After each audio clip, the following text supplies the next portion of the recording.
see your year, make an old man proud of you. Forget about the tears on the level. See me eye to eye.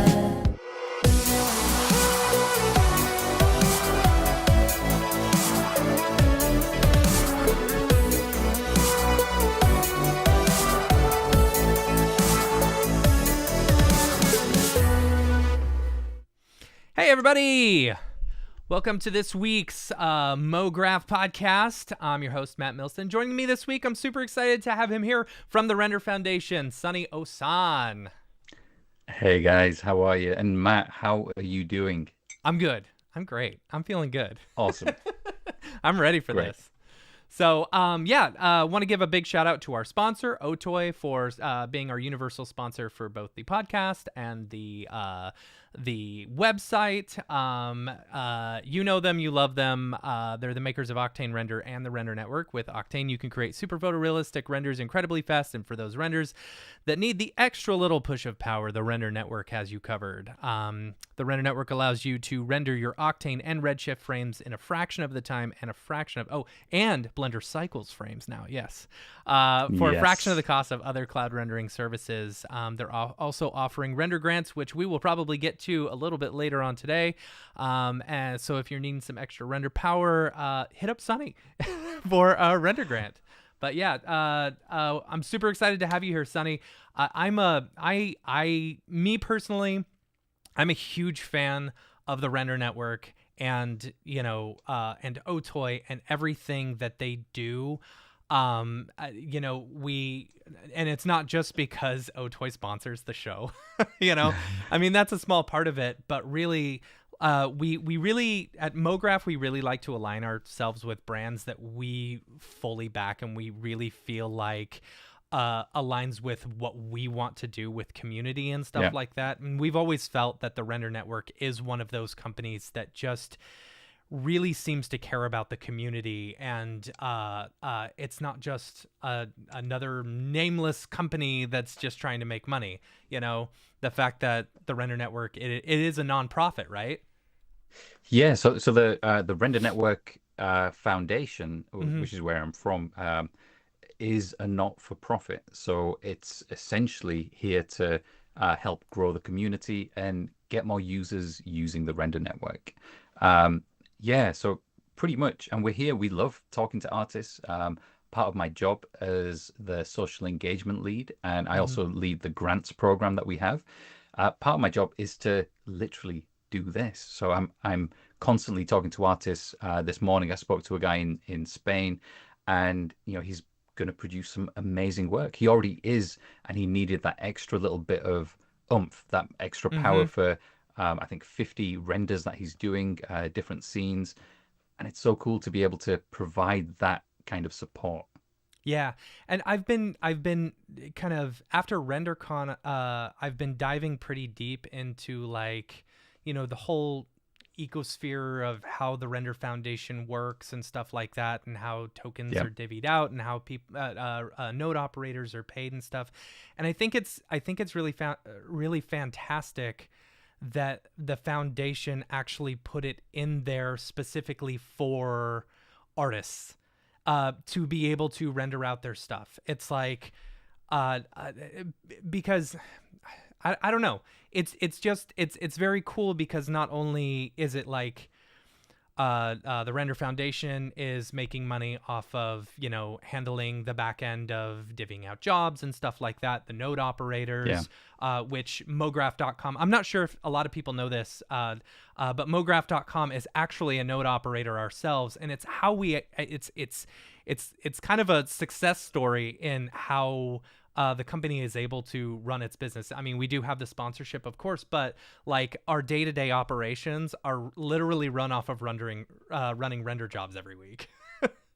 Yeah, and it's so cool as well because various movies being made across the planet, Mm-hmm. your node is part of that system. So Yeah. some of these trailers you see for, the Peripheral, or, whichever big TV shows that have these amazingly intricate intros, Mm-hmm. your machine, your rigs are part of that. And it's such a cool global network that we have. Yeah, I think Jules was talking about the fact that what was it? It was one of the Star Trek movies that they remastered for 4K. They actually sent up to the Yeah. render network, and he didn't even know. Yeah, that's right. He had no clue about it until they issued a support ticket and Uh-huh. needed a little bit of support from the team on various things. And then he was like, "Ah, okay, Yeah. this is Star Trek."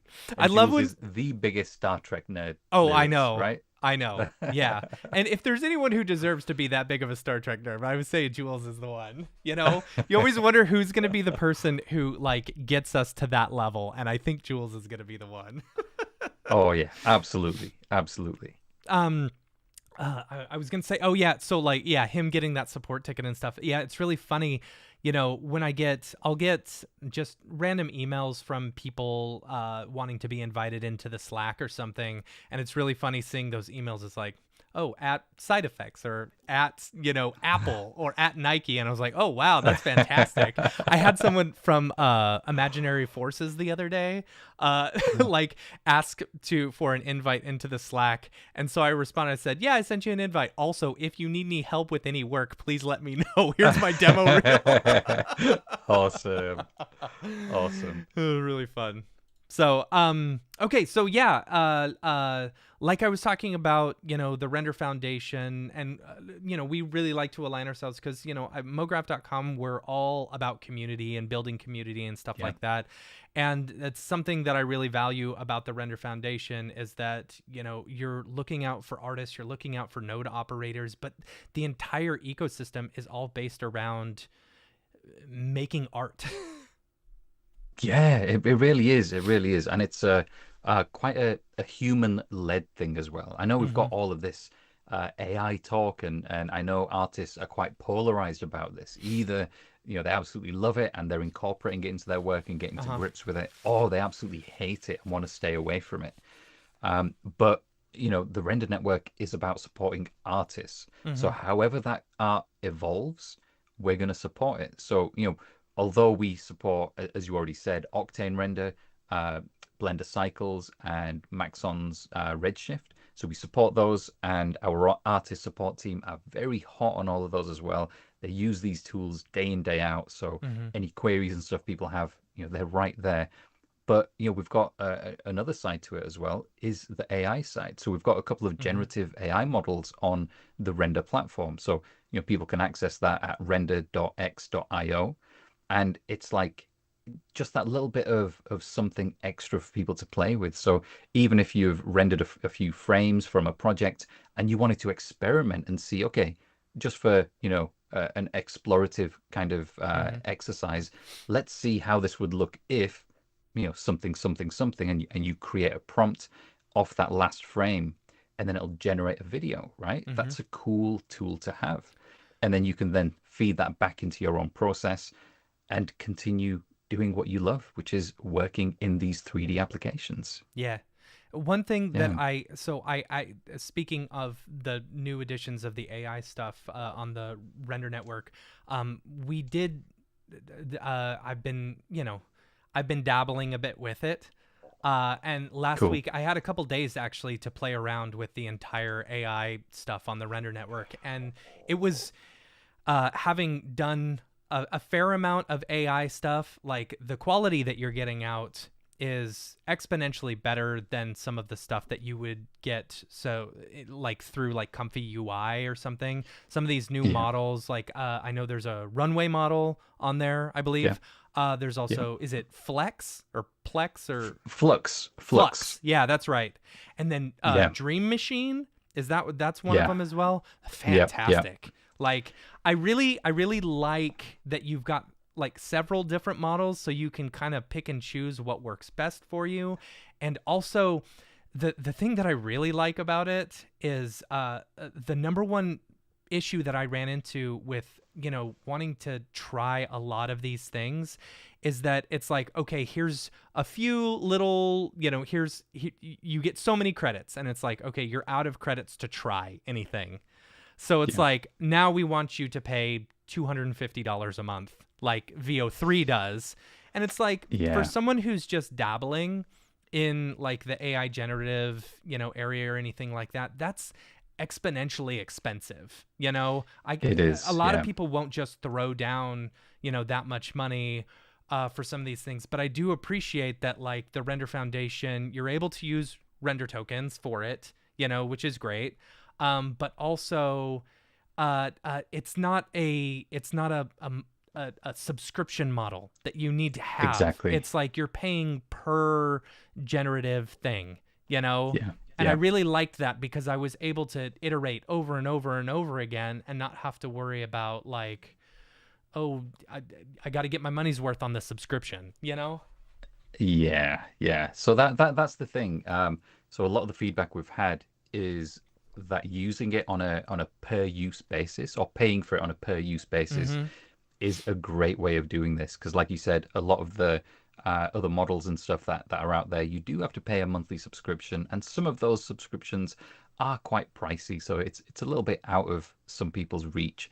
But with the Render Network, we've got a whole bunch of tools on the same space, same platform, and you're able to access all of those and just play with it. We have a couple of free codes as well that people can have some free credits with, and we also run a grants program.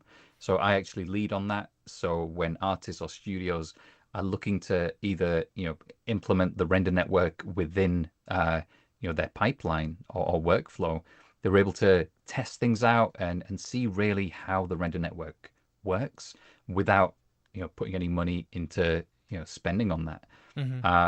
So with the grants program as well, it's open to anybody. So if artists are out there wanting to really try the Render Network and use it for some hefty commercial projects or personal work, you're more than welcome to apply for a grant. And you guys can take a look at that at renderfoundation.com/grants. Super simple. And yeah, it's just a nice little conversation we can have and discuss your grant idea. Yeah. I've been sending up a lot of Redshift frames to the Render Network lately. Nice. For a couple of big, commercial spots, or like spots for big things that we've been doing, and it's been fantastic. Especially I've talked about this before. My favorite addition is the ability to download directly to Dropbox. Oh yeah. That was a huge that was just a huge pipeline, thing that was the toughest thing to get around. And as soon as they released that ability, it's like, okay, now I just download all my frames. It's not a big deal, Yeah. Let me ask you this, because with the addition of a lot of the AI stuff, and I don't know if you can speak directly to this or not, with the addition of all the new AI things being added into the Render Network, is there going to be an increased need for node operators and stuff?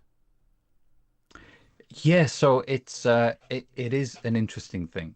At the minute, if you wanted to become a node, you'd have to apply to be basically on our wait list. But at some point in the future, especially when a lot more of the Blender community start using the Render Network, we will absolutely need more nodes. Because Blender is a community made up of up to 4 million users. Yeah. Right, which is huge. I think it dwarfs any other 3D kind of community there is, right? Yeah. So when they start using, especially Blender Cycles, which is physically accurate, and it's one of these amazing render engines that uses the GPUs on the Render Network, yeah, we're gonna need more nodes. Yeah. But as far as for the AI side, I want to say that I saw some sort of call out for like node operators to test it or something. I don't know. Maybe I'm wrong. Okay. So you're not wrong there. Okay. So so the render network originally was the one network which is for GPU rendering, Yeah. so for Octane, Redshift, and Cycles. But we're also launching a separate network which is specifically for AI. So Interesting. AI and machine learning workloads, that kind of thing. Yeah. So say, for example, if a company was doing some kind of cool project where they just required a ton of GPUs to do loads of calculations and things, stuff that isn't necessarily 3D rendering, Mm-hmm. but it requires a lot of GPU power. So they can tap into that network. So it's still using the same like tokenomics and everything, the same burn and mint equilibrium model that's on the Cool. render network. So it's kind of like just a different face or layer to the render network itself. Mm-hmm. Still all under the same umbrella, and we can still offer grants for people or companies that are wanting to use that network as well. So yeah, you're not wrong, Matt. You're not wrong. That's something that I had talked about, I want to say years and years ago, where especially with the render network, I could see where the future of it was going, where it's like, okay, you've got just a massive amount of GPUs that you can use. Why not use it for other computing things besides just rendering, Yeah, And so yeah, that's really cool that not only I'm assuming that it's not just AI based things or anything like that, but any sort of GPU intensive, processes could be used on the render network. yeah. That's it. So when it comes to things like some of these image to video models, as an example, Mm-hmm. um, like the training of that is kind of best suited for like data centers where all the GPUs are physically close together, Yeah. because that sort of interconnect speed is vital for all of the training that it does. But when it comes to inferencing, which is where you've got a trained model and you're just asking it to do something, like maybe create a model of, I don't know, a T-Rex running down Sure. the street or something. It's already trained. So when you ask it to do this, that work can be done on a larger network like the render network. Mm-hmm. And then when it comes to other tasks, I guess we'll see how they go as they come in. Yeah. And those sorts of things that require that compute that isn't 3D rendering will go towards that secondary compute network then. That makes sense. Like, because the way Yeah. I'm thinking about it is, on my nodes that I've got, and correct me if I'm wrong, but the way I understand it is, anytime a Octane scene or a Redshift scene, it downloads the renderer first on my node, and then completes it, and then kind of gets rid of the renderer. You know, so I could see Yeah. that kind of being the case. It's like, okay, you build this back end of how something is going to, or its whole system, and then you just need it to do a job based off of that system. That's Yeah. fantastic. Yeah, that's it. That's it. So it's still being tested out and Hmm. everything, but once that scales up, there'll be tons of jobs on those as well. That's super Yeah. exciting. I'm really excited about that. Yeah, me So too. you and I spoke on the stage together at RenderCon on the little side We did. stage. And it was a big announcement for the Render Royale. And I've Yeah. been promoting the Render Royale for the past month or so. I would love for you to talk about it. Maybe how it got started. For me, I love that it's a community based and y'all are giving back to the community, and like it's just a big competition where I just love art. And the fact that y'all are promoting artists and saying make art, and here's some money to make art, and here's the rendering power for free to make art. I just love that. Exactly. Yeah, so it's a cool thing, I think, for the community, first of all. And it's yeah, to give like a brief summary of it. So Render Royale is a monthly contest where artists can enter based on a theme. So for this month, it's urban utopias. Hmm. So whatever kind of imagery that kind of brings to your mind, create something. Go into Blender, into Cinema 4D, or whatever you use. create that scene, and then you can render that on the render network. And if you don't have credits to render, we will give you credits to render, right? So on the Render Royale page, which is renderfoundation.com/royale, you can press the get credit button, and then we can give you some credits. And then you're able to render on the render network. And that's pretty much the only requirement. Render on the network and then submit your work. And once you've done that, first prize is 1,000 USDC. Second prize is 500 USDC. And then third place is 250 USDC. And that's split. Well, not split. That's per render engine. Yeah. So it's a cool thing. We don't really have many Redshift users. So guys, if you're listening and you're a Redshift user, enter the contest, right? You may as well. And if you're a Blender user using Blender Cycles, enter the contest. We don't have that many from the Blender community using the network or entering the contest just yet. So yeah, it's a way that we can give back to the community and also get a bit more usage on the network, get people used to using it, because talk about remote working, for instance. There's a guy I know, an artist, 3D Dom, he's kind of known as, and he's working in Thailand. Right now he's in China. He's traveling with his laptop, his MacBook, and all he needs is an internet connection, right? And he can create some amazing work on Cinema 4D, and then he sends it to the render network. And it's like, it is the ultimate nomad traveling experience, and it's just so cool. Yeah. So we've got people like this within the community who are using the network day in, day out, to earn a living, and they're traveling the world as well. It's just so cool to have that kind of facility at your fingertips. Yeah. Yeah.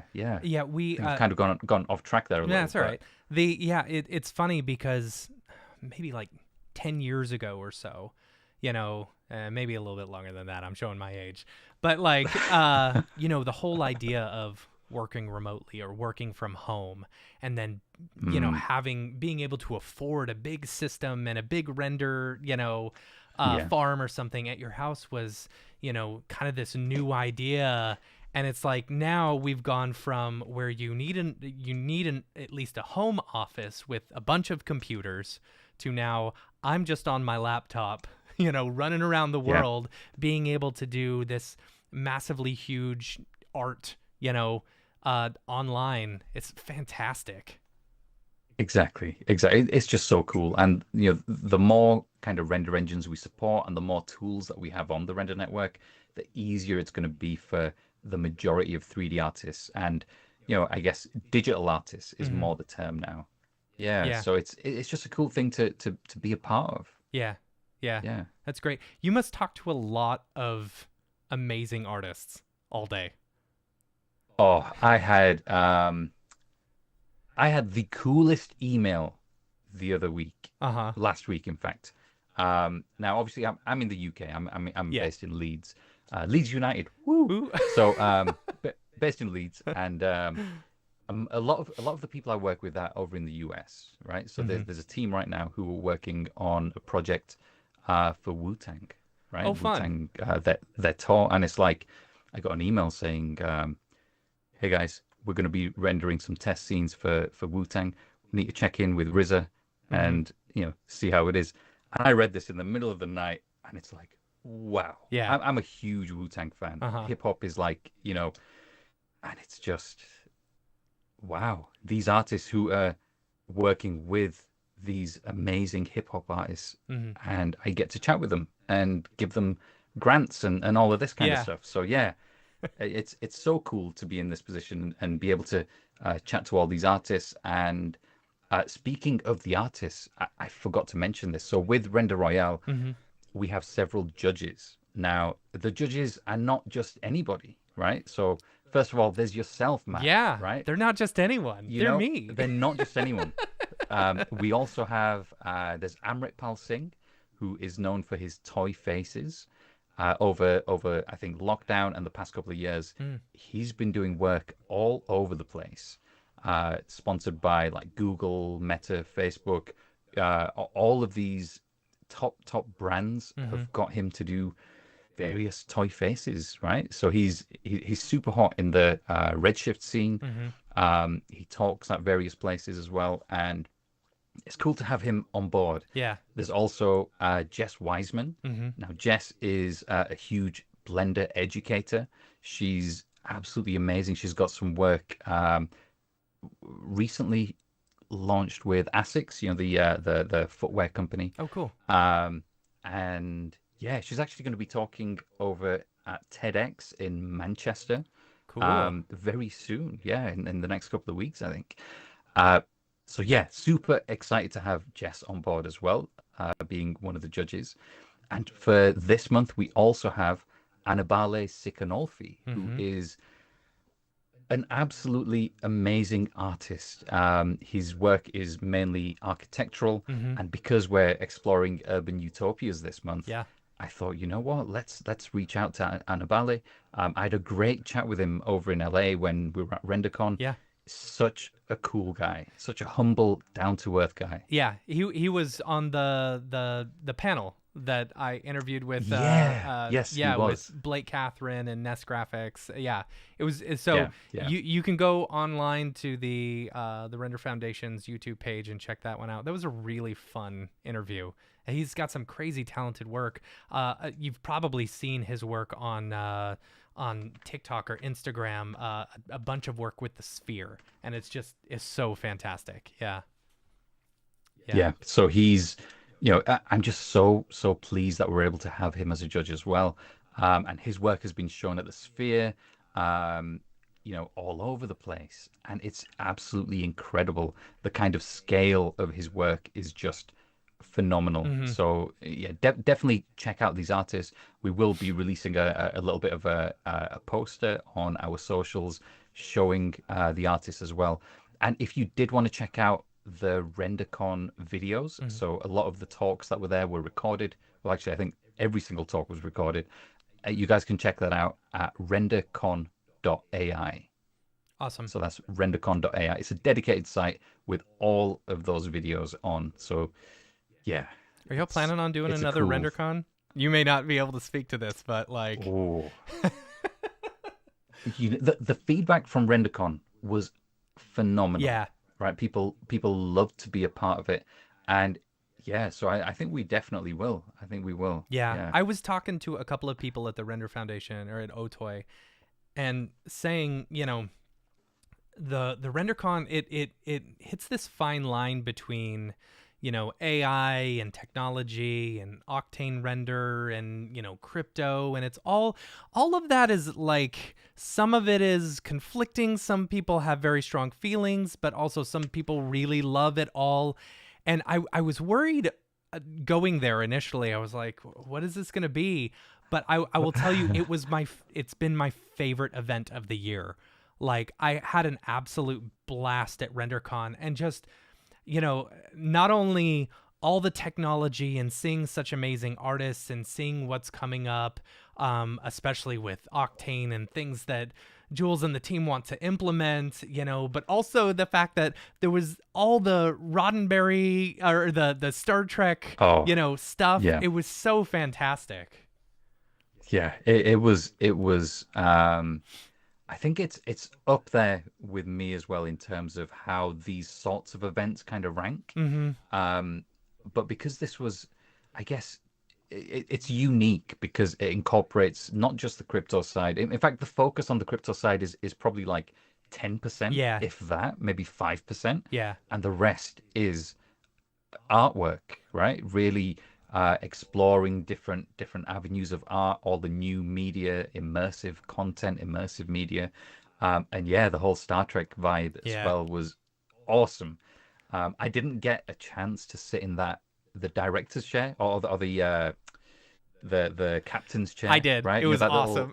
Oh man. Okay, next time. Yeah. I've got it. Yeah. That was a lot of fun being able to for those who don't know, who weren't at RenderCon, they had a whole like virtual set setup where you were sitting in the captain's chair and they had a automated camera that would move. I'm assuming it was Unreal Engine, so it would move the background as well. It was really, really cool. So you could go up and just like act or do whatever. It was a really fun experience. And I loved that there was a few like Star Trek cosplayers there as well. Yeah. I That was I cool. don't assume they were brought in by the Render Foundation. I think they were just there as fans, right? I'll be honest. I have no idea. That was a surprise for me as well. Uh-huh. But yeah, it just added to the effect, didn't it? It really was so did. cool. It really did. Yeah. I noticed it. So when they first got there, there was one person in a full head mask, and I think by the end they took it off because I can only imagine it was so hot. Yeah, I'm not surprised. Uh-huh. Yeah, Oh, but that's funny. that was really cool. And Yeah, one of the guys there, as he was walking by, like he was dressed like Geordie LaForge, right? But he looked almost exactly. I had to do a double take. I was like, is that LeVar Burton? There's no way. Yeah, you're not the only one. I had to do a double take. It was like, wait a second, but wouldn't he be much, much older? Yeah. You know? But yeah, he looked like a spitting image. Absolutely. That's funny. Talk to me a bit more about your day-to-day at the Render Foundation, you know, and are there any other like community things that y'all are planning on, or anything that what would be your dream, you know, thing? Yeah, it's an interesting thing. So we take a lot of feedback on from the community. So we have firstly a huge community of artists, but we also have a huge community of crypto users. So you know we tend to stay away from various topics because you know certain things we can't talk about. Sure. But when it comes to kind of just engaging with the community, I love to do that. And I think having some kind of contest similar to Render Royale, but aimed at the AI side of things, would be really cool as well. Because you know, I think it was early this morning. I saw, which one was it? Is it Luma? I forget, but there's an AI film festival. Yeah. And I watched. I think Runway like does something like that. Yeah. That's the one, Runway. Yeah. So I watched the video that won, and they won like $15,000, which is a huge amount. And there was something like 6,000 entries. Wow. And this winning entry was phenomenal, right? It was, I mean, fair enough. It was made with AI, so you know people can talk to that, you know, whether they like it or not. But the key thing for me was that the story itself, how it was directed, and just the message in itself, it was amazing. It was crafted very, very well. So regardless of the tool, you know, AI or 3D or, you know, hand drawn or whatever, the story and the narrative absolutely matter. Yeah. So I think, you know, my key kind of takeaway from that is that it doesn't really matter what the medium is. What matters is what's being told and how it's told. Yeah. So if it makes it easier to get the message or idea across, cool. You know, I have no grievances with that, right?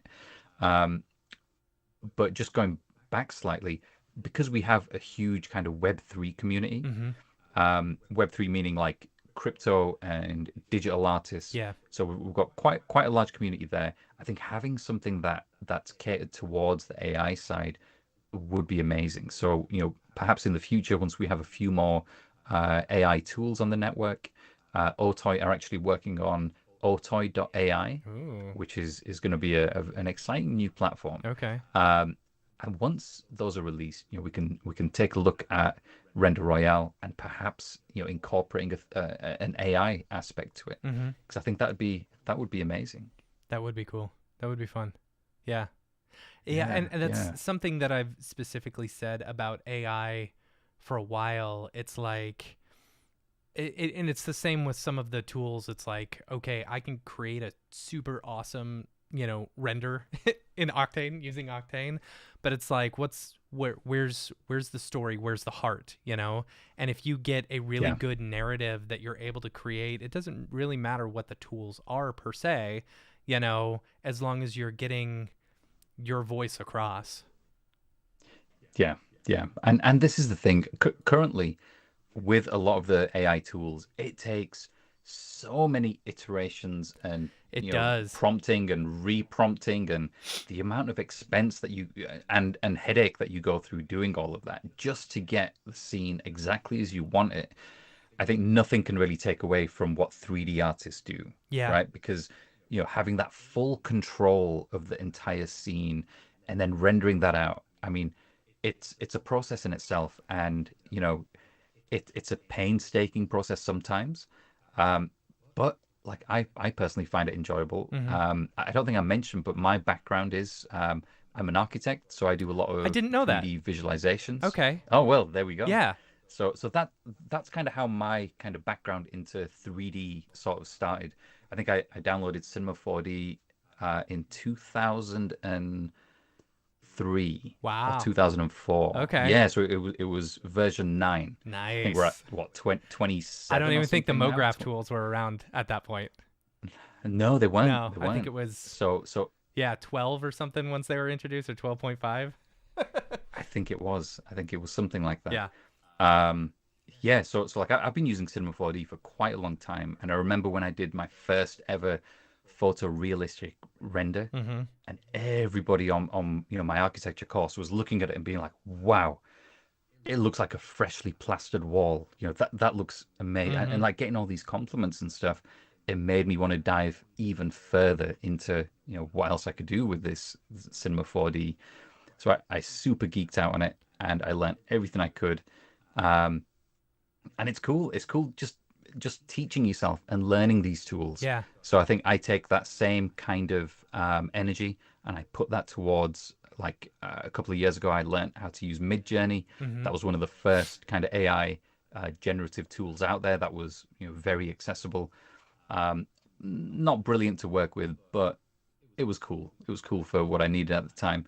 And as these tools evolve, it's like being part of it and actually using it. It helps because like one of the things is that a lot of people are getting fooled by AI videos now, Oh man. right? Me. I am like Yeah. it's bad. Yeah, you've really got to do a double take and Yeah. be like, hang on, wait a minute. Okay, that doesn't look right. That's definitely AI, Yeah. right? But even then, it's very difficult to tell. So I think the further you are kind of learning these tools and seeing what they can actually do, right? It better informs you. And like, for example, my kids, their granddad saw a video and was like, wow, and showed them to it. Mm-hmm. Straight away, my kids were like, yeah, that's AI. Yeah. That's not real. Right? They were educating him Yeah. because they know the tools. They've been using some of these tools and I've been showing them, Yeah. right? So they've got that familiarity. Uh-huh. So they're able to kind of educate their grandparent, which I think is so cool. Because Yeah. otherwise he'd be completely fooled and he'd think these people are doing these unimaginable things. Yeah. I'm telling you though, like AI has gotten so good that so there was a video that someone in our Halo group chat posted. It was the did you see the video of the woman trying to board a plane with her support animal, but it was a kangaroo? Yeah. So yeah. like all the people in the chat were like, oh yeah, that's obviously fake, and I was like, oh man, I just didn't have enough faith in humanity that wasn't I thought that was real. You never know. The best videos or the most recent ones that I've absolutely loved is the stormtroopers. Yeah. So Yeah. it's like a behind the scenes of the stormtroopers. Yeah. It's amazing. I've seen a It's so lot of cool. those like fake influencer ones, which I think are really funny. They did one of George Washington during the Revolutionary War, and he's got like a selfie yeah, stick yeah. and walking around, and it's like, that's kind of fun. It's one thing that I've said before, where it's like, I like AI when it's used for entertainment that someone Mm, couldn't specifically do themselves. yeah. I don't love the idea of AI taking away from jobs that we do on a daily basis, but when you've got like just a random person creating art, you know, Yeah. to create art and to entertain, I think that's fantastic. Yeah. Have you seen the AI cat who like calls up his animal friends and then gets them drunk and then eats them? He like cooks them. It's so silly, but it's one of my favorites that I've seen. And I think it's cute and it's funny and it's like like that it's entertaining. It is. It really is. And it's yeah, it's cool to get familiarity with these tools and Hmm. see what they can do and what you can do. And then you kind of appreciate the depths that people go to actually pull off the good work that we see, Yes. right? Because there's gonna be tons of content out there now. As these tools get easier and easier, we're gonna be flooded by all this low quality, you know, like brain rot material, Yep. right? But then we're also going to have like the people, the storytellers, right? The Hmm. people who are really making films. They're going to use these tools, and we're going to be absolutely blown away. Absolutely. So yeah, it's a cool thing, I think. Just in my short time last week playing around with some of the AI tools and stuff like that, you're right. I am. We all, as a community, are seeing some of the best of the best. Yeah, Some of the highlights of what people are coming up with, and what so people will see this and they'll kind of be like, you just threw in a prompt. It's like, well, yes, I did throw in a prompt, but also the amount of work to get to that final prompt, yeah, it's not yeah, just a one-click solution where it's like, okay, I've got something amazing. Yes, you can create fantastic works of art, but in order to get it, you know, not looking weird and, yeah, yeah. doing exactly what you want, it takes some work. It's almost at times it can almost take the same amount of work as just creating it yourself. Yeah, yeah, it absolutely can. And it's yeah, like I can think back to some of the visuals that I've done for architects and things Hmm. where I've had to just make simple changes which are not actually very simple, Yeah. right? Um, it's like after like when it comes to some of the architectural visualizations, a lot of the time planning authorities, so the people who kind of approve the plans for like a building, say if it's something large which is going to interfere with the landscape, they want to see it in the location, Yeah. right? From various different angles, various different views. So what I love to do is to do those kinds of things because it takes a little bit more skill, I Hmm. I think, right? You have to use Photoshop and really make everything look like it actually sits there, right? So to kind of just do simple edits to those sorts of images, it can be very time consuming. Yeah. Whereas if you're able to just if there is a tool, I don't know if there is a tool that can do this yet. But what I'd love is if you can just quickly kind of modify that image that you've painstakingly created just to meet what the planners are saying, Yeah. right? That would be a lifesaver, Yeah. I think. So that kind of tool is what I'm really looking forward to. I'm sure it's out there somewhere. Yeah. I've just not come across it. Yeah. Yeah. I've been freelancing with Already Been Chewed lately. Barton Oh, actually nice. spoke at RenderCon as well. Yeah. It was really fun. Yeah. But he's been doing some really cool stuff where it's like he'll generate an image and then draw on top of the image, throw it into Chat GPT and say, okay, now where I drew, my red marks or whatever, create this. And it'll create an entirely new Ah, image, you know? And it's like, then you go through and you use your AI tools where it's like, okay, this is my beginning frame, this is my ending frame, and okay. animate between the two, which is pretty cool. Yeah. I think the more tools that come out specifically for AI that allow more customizable stuff, Yeah. and like for me, for example, I hate just throwing money at the wall and hoping I get what I want. you know?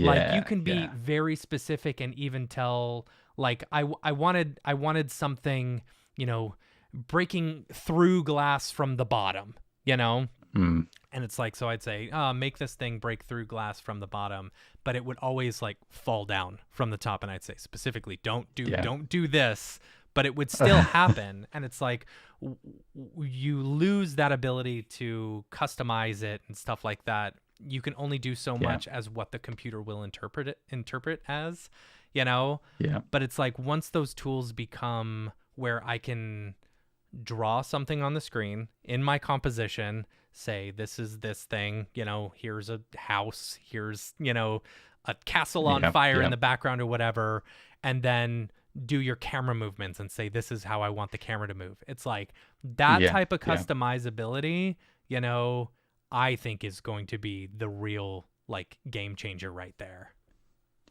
Yeah, 100% agree. I think a lot of the time we kind of focus on, like AI is taking our jobs, Mm-hmm. that kind of narrative, right? Whereas it's more, hang on, it's going to enhance our jobs, Mm-hmm. right? We're going to be able to still do our jobs that we do, but we're going to have a little bit more of an edge, especially Yeah. if we keep updated with all of the latest goings on with AI, right? It's like as a quick example, I've got my kids. I've got ChatGPT on their iPads, Mm-hmm. and I've kind of programmed in all of their syllabus for the year that they need to learn, Oh. and I've done it in a way that it makes it really entertaining for them to actually have little quizzes. Um, and I've incorporated all of their cousins' names, their hobbies, Fortnite, their interests, dinosaurs, Star Wars. So it'll come up with things like a stormtrooper is traveling at this, Yeah. miles an hour, right? Yeah. How do you work out its speed? Or what if it has to fire I don't know, a rocket at at whatever, and it just makes it that little bit more interactive. And they want to do it. They want to see what happens, right? And it's like when they get 5 out of 5, it's a flawless victory, Yeah. right? From Mortal Kombat, right? I love that. So it's like, it's just these little things. So that has absolutely helped my kids learn. Mm-hmm. There's certain things that my youngest is struggling with, some of his times tables. We've all got to learn them, Sure. right? Why not use this as a quick and easy way to just get them through it and make it entertaining at the same time? Yeah. So it's not just the tools, it's about how we use them and how we incorporate them for what we need. And I love that kind of customizability that we currently have.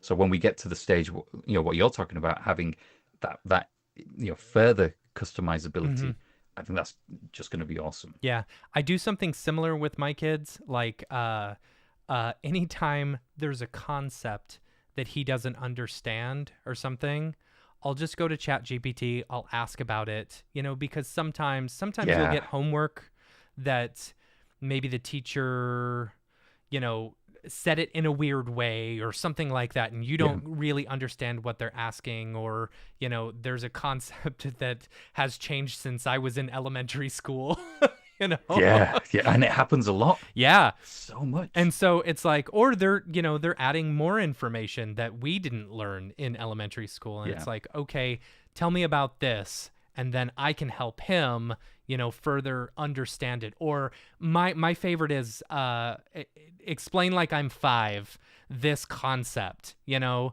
so that yeah, I can get a much better understanding of it and explain it in a way that he'll understand. yeah, Yeah. yeah. It's so useful doing things like that. It Hmm. really is. And one thing my youngest absolutely loves doing, asking who would win, right? Between like, okay, Daddy, who would win, Darth Vader or Wolverine? Uh-huh. I mean, Okay, let's find out. Wolverine probably, but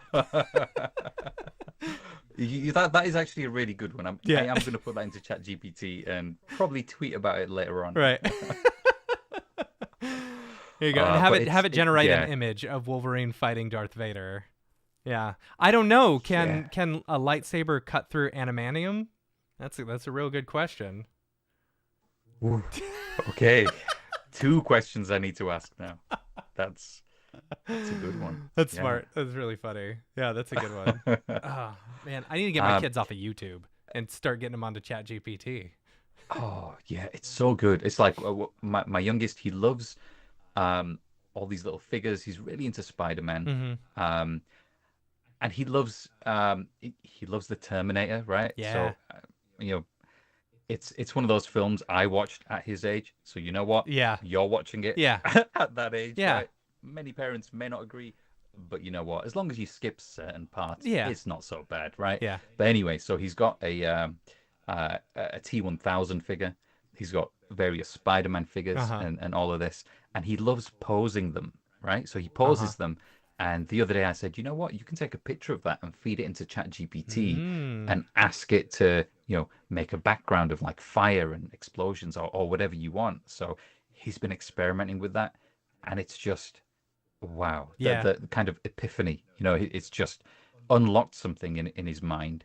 So it's so cool to have these tools and be able to share them with, the kids at this kind of age. Yeah. It's so cool. Yeah. And that just it just brings out the creativity in children, you know? It Like does. It does. anything to add more art to the world is great. Yeah, yeah, I think so. Yeah. And yeah, he's really into his stop motions as well. Oh, that's So when cool. he's creating, yeah, so he'll be there for like an hour, 2 hours creating this 5 second stop motion, Mhm. right? But he loves to do it, and it's still using his creative Yeah. ability. Um, so I've yet to kind of plug the video into an AI I tool, was going to say you you know? should do like beginning frame, ending frame and be like, "All right, take two pictures or two, images of like the two characters fighting, a beginning frame and ending frame. Like one of them's on the ground at the end, and just say, "Hey, tween between these two." That'd be fun. That's a good idea. Yeah. That is a good idea. Yeah. Yeah. Should introduce them to like setting up a TV in the background, and taking pictures with the things posed. I've seen a lot of people do that. That's Yeah. fun. Yeah. Yeah. Yeah, yeah. It's so cool. Like, the kids at this age have got so many different things to do and play with. It doesn't have to be computer games and YouTube and stuff. Yeah. I love letting them do creative things, playing with clay, Yeah. getting their hands dirty, painting things, customizing their toys, and it's awesome. Yeah. It's so so cool. Yeah. Yeah. That's cool. Okay, jumping back to Render Foundation stuff. um Yep. Render Royale. So when do people need to have their entries in by? Because I think this is really important. Okay. It's something that I forget about, or at least I forgot about last Yeah, month. yeah. It's like we'll start at the beginning of the month, I'm assuming, for the new one, Yeah. and then they need to have entries in by when? Yeah, so beginning of the month, every month this year, we'll have a new theme, Mm-hmm. and that's when the entries or when the contest opens for that month for that particular theme. And entries need to be in by the 25th of the 25th. month. Okay. 25th. Yeah. Yeah. So there's about 2 weeks more or less Yeah. to get some beautiful work created and submit. Well, and render and then submit. Yeah. Absolutely. Yeah. Cool. Yeah, so yeah, just like a bit of a summary for everyone. If you are an artist and you want to apply for a grant, so the grants are not just for personal work, you can use them for commercial work as well. And it's a good way to get to use the render network and see how it works, really push the limits of what you do. If you normally render in like 1080p, you can render in 4K, right? Mhm. You can up your samples and really get rid of any of that grain, right? Especially in dark scenes. Yeah. And we've got free credits as well for Render Royale. So if you don't have credits and you want to create something and render it on the network, you can on the Render Royale page, which is renderfoundation.com/royale. Mhm. You're able to press a button there, and then we'll give you some credits. Yeah. Yeah, so it's a cool contest, and we're going to be talking about this as well. Over in New York, there's Motion Plus Design. So we're Yeah. actually, Yeah. yeah, we're sponsoring Motion Plus Design this Yeah. year. Phil will be there So speaking, I believe, right? Phil will be there Yeah. speaking. Yeah, yeah, yeah. Yeah. So that's going to be amazing. That's going to be so cool. Obviously, Motion Plus Design I is love is a Motion Plus huge Design. event. Yeah. Yeah, it's so cool. The big kind of creative brands that they've got on board as well, and the people there as well who are presenting and talking and showcasing their work. It's so cool. I'm not going to be there because Mm-hmm. I'm just not able to go this year. Yeah. Um, but when we have Motion Plus Design in Paris, I'll be speaking there. Cool. So that's cool. It's literally an hour away from me, Yeah. so why not? Yeah. Seriously. Yeah. You were talking earlier about uploading stuff on the render network and being able to change samples. That was I wanted to point this out because this is a new like epiphany that I had the other day, where it's what a really great workflow with working on the render network is getting your samples and everything dialed in exactly how you want it, get your scene as good as possible. And if you're sending it out to a client, when you're uploading to the render network, just you can change your settings in there, which is fantastic. It's like, okay, I'm going to change Yeah. this to half size. I'm going to change it to a lower sample rate, or in Redshift, I'm going to bring down my noise threshold significantly, to where it's like, okay, I'm able to get a blast out really quick. And if they approve it, Yeah. I've already got that project uploaded to the render network, and I just Yeah. do a new render, with higher settings Yeah. and stuff. It's really cool. Yeah, exactly. And for Octane users as well, there is differential uploading. I can't remember whether that's still just on Octane standalone, I believe but it's just on Octane standalone for now. okay, I know okay. the Yeah, new version of C4D has the send to render button on there, okay, but I don't okay. know if that includes the differential. I'm pretty sure right now it's Mm, just standalone. I could be wrong. okay. Well, let's go with just standalone. Okay. But what differential uploading allows is like if you've got a hefty scene Mm-hmm. and you've uploaded that, it's a couple of gigabytes, it's taken a while to upload, you've got it there, and you realize after doing a test render, actually, I want to replace, this object with this, right? I want to refresh this part. Then you just, well, you upload the scene again, but it'll only take from the project file the bits that it needs, Yeah. right? Or So the it saves a changes ton that of have time. been made, right? Or the Yeah. changes. Exactly, Yeah. exactly. So it uploads those changes and then you hit render again and you've got your work. Oh, it's Yeah. fantastic. I can't wait. Cool. Well, yeah, I've got to get out of here. I got to get back to work. But Sunny, thank you so much for being on the show. Huge fan of the Render Foundation and all the work that you do. And thank you so much for supporting artists in the community. I can't thank you enough, as not only someone who is a community builder, but also as a node operator and someone who really appreciates everything that y'all do. Thank you.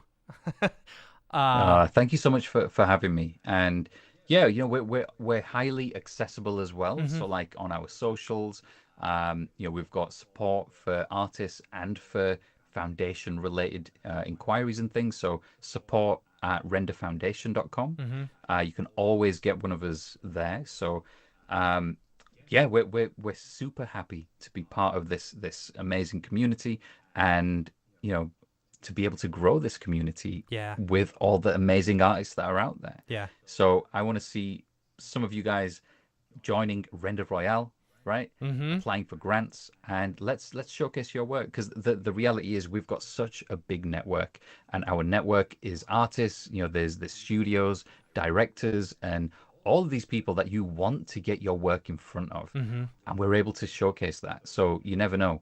RenderCon 2026, some of the work that's being done for Render Royale, some of Mhm. those winners will be displayed there, right? It's Awesome. a huge thing. And the number of people who were there at RenderCon was It fantastic. was. And not just that, but there were directors there. There were all of these people who you really want to get your work seen by. Yeah. So it's a huge opportunity. Don't miss it. Yeah, absolutely. Where can people find you if they want to reach out to you, or if they want to reach out to Render Foundation, or if they're looking to get some, render grants or anything like that? Yeah, well, support at Okay. renderfoundation.com. And you can also email grants at renderfoundation.com. Awesome. Awesome. Yeah. All Yeah. right.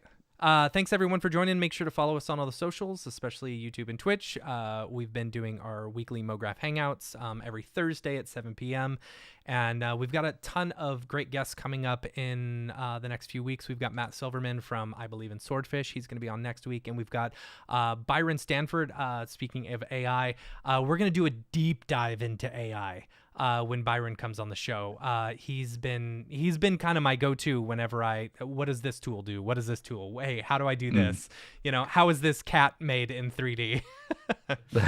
And also, if you haven't done it already, make sure to sign up for your very own MoGraph.com account. It's a one-stop shop for everything a motion designer needs. You can showcase your demo reel, projects you've worked on, post jobs, apply for jobs, sell your digital goods, which Elijah, who we had on a couple weeks ago, is releasing his plugin on the MoGraph, on his MoGraph page Wednesday, I believe, tomorrow. So we worked all that out. And also, I added, if you went to Camp MoGraph and had a chance to play my video game that I created for the Nintendo, I uploaded that to my MoGraph page, my products page. So if you go to mattmilstead.mograph.com and you want to play the Camp MoGraph game that I created, you can download it there. It's on there for free. And cool. So much more is planned for the site. We're really excited about it. We currently have almost 800 members and we're growing. We're an artist first site where your work will always be yours. Sunny, thank you so much for being here. Until next week, I'm Matt. And you are. And I'm Sunny. Later, yo. Take care, guys. Bye.